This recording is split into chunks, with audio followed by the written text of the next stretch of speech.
রাজশাহীতে আজকে বিভিন্ন শ্রেণী পেশার মানুষ দ্বারা নিয়ন্ত্রিত ট্রাফিক ব্যবস্থা। তোমার নাম কি? আমার নাম ইসি। তোমার বয়স? 6। আমরা দেখতে পাচ্ছি নগর ভবন এলাকায় একটি শিশু এখানে খুব সুন্দরভাবে দাঁড়িয়ে আছে, দায়িত্ব পালন করতেছে।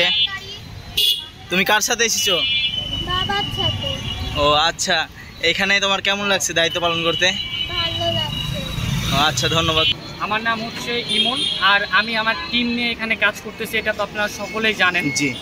তো আপনি মানে কি জানতে চাচ্ছিলেন? হ্যাঁ, আগে এখানে যে জ্যামটা হইতো এই ফায়ার সার্ভিস মোড়ে, এই জ্যাম কারণটা কি?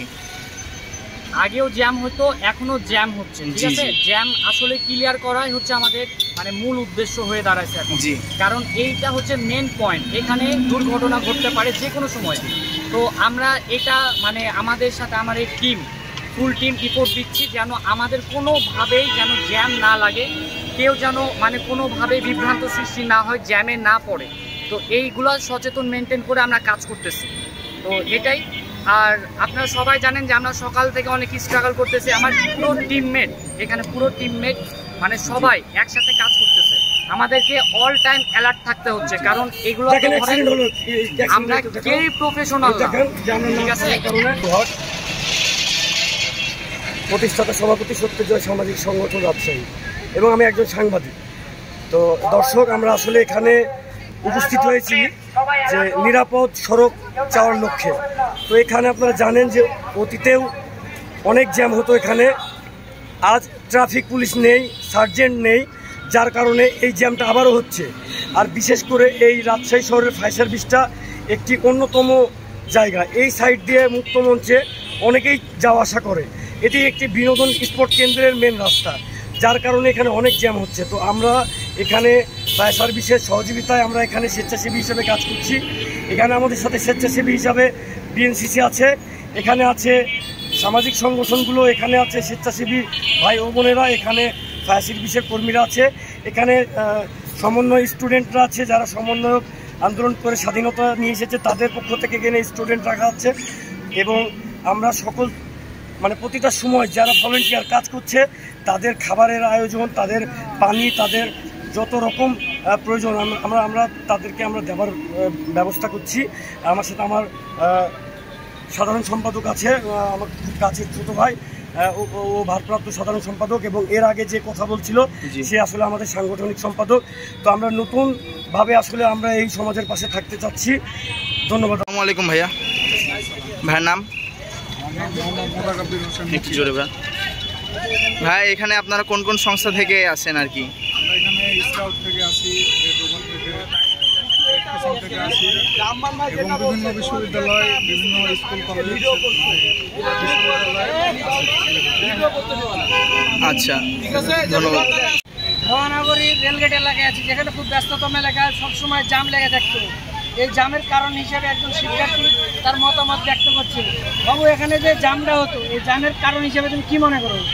আসলে এখানে আগে ট্রাফিক পুলিশ দায়িত্বে ছিল, তো ট্রাফিক পুলিশের কথা অনেকে অমান্য করতো, অনেকে তেরামো করে বাকিয়ে চলে যেত, ট্রাফিক পুলিশের কথা তেমন শুনতো না, যার কারণে এখানে অল টাইম জাম লেগে থাকতো, বিশৃঙ্খলা সৃষ্টি হতো। কিন্তু এখন আমরা শিক্ষার্থী নামার পরে লোকজনদের চোখে ভালোবাসা বা চোখে মুখে উৎপন্ন সাপ, যার কারণে আমাদের শিক্ষার্থীর কথা সবাই শুনছে, মেনে চলছে, নিয়ম ভঙ্গ করছে না, যার কারণে এখন জাম কিছুটা কম আগের থেকে। আচ্ছা, তুমি কি মনে করছো যে এই জায়গায় আগে নিয়ম শৃঙ্খলা ছিল না, এখন নিয়ম শৃঙ্খলা তোমরা ফিরে এনেছো, এই জন্য জামটা কম হচ্ছে, কি মনে করো? জি হ্যাঁ, আমরা এটাই মনে করি। আসলে আগে শৃঙ্খলা তেমন ছিল না, ট্রাফিক পুলিশের কথা তেমন মানত না, বা ট্রাফিক পুলিশের অতটাও প্রাধান্য দিত না, নিয়ম ভঙ্গ করে চলে যেত। কিন্তু এখন আমাদের স্টুডেন্টের কথা সবাই শুনছে, সবাই মেনে চলছে। এটা আমরা অনেকগুলো আমরা এই মুহূর্তে অবস্থান করছিলাম রাজশাহী রেলগেট। তো এখানে বিএনসিসির যে বড় ভাইগুলো আছে তারা রোদের মধ্যে প্রচুর ক্লান্ত, তারা এই মুহূর্তে গোরহাঙ্গা গোরস্থানের কর্নারে বিশ্রাম করছিল।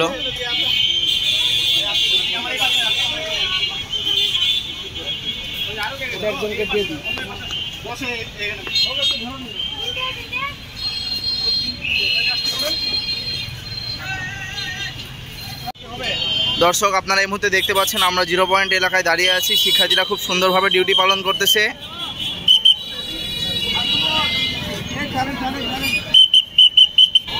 দর্শক, আমরা এই মুহূর্তে দাঁড়িয়ে আছি রাজশাহী 0 পয়েন্ট এলাকায়।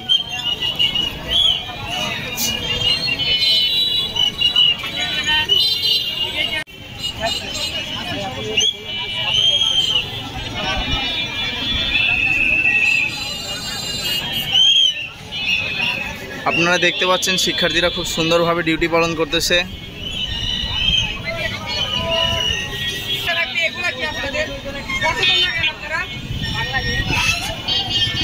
আপনারা দেখতেই পাচ্ছেন শিক্ষার্থীরা খুবই সুন্দরভাবে তাদের দায়িত্ব পালন করছে।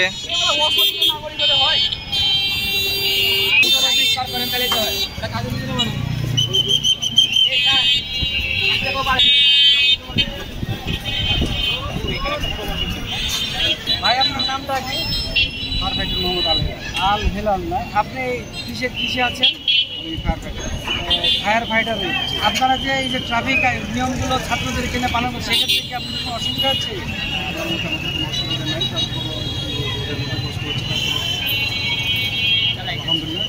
আর আমরা তো সবসময় আমরা শুনি বাঙালির ক্ষেত্রে দেখা যায় যে আমরা নাকি নিয়ম মানে চলে যাই, সেই ক্ষেত্রে আপনাদের কোনো অসুবিধা হচ্ছে নাকি? আমরা বাংলাদেশের লোকজন নিয়ম করে মানছে নাকি, এই ব্যাপারে একটু বলেন। না, আমরা একটু যে ডিউটি করতেছি, যে কথাগুলো বলতেছি সবাই ভালো করে পালন করতেছে, শুনতেছে, কোনো সমস্যা হচ্ছে। তাহলে আপনি কি বলতে চাচ্ছেন এর আগে যে বাহিনীগুলো ছিল তাদের নিজের গাফিলতির কারণে এই জামগুলো তৈরি হতো? তেমন সেটা না, গাফিলতি না। এর মধ্যে হয়তো কি আসছে, কেউ শুনতেছে না।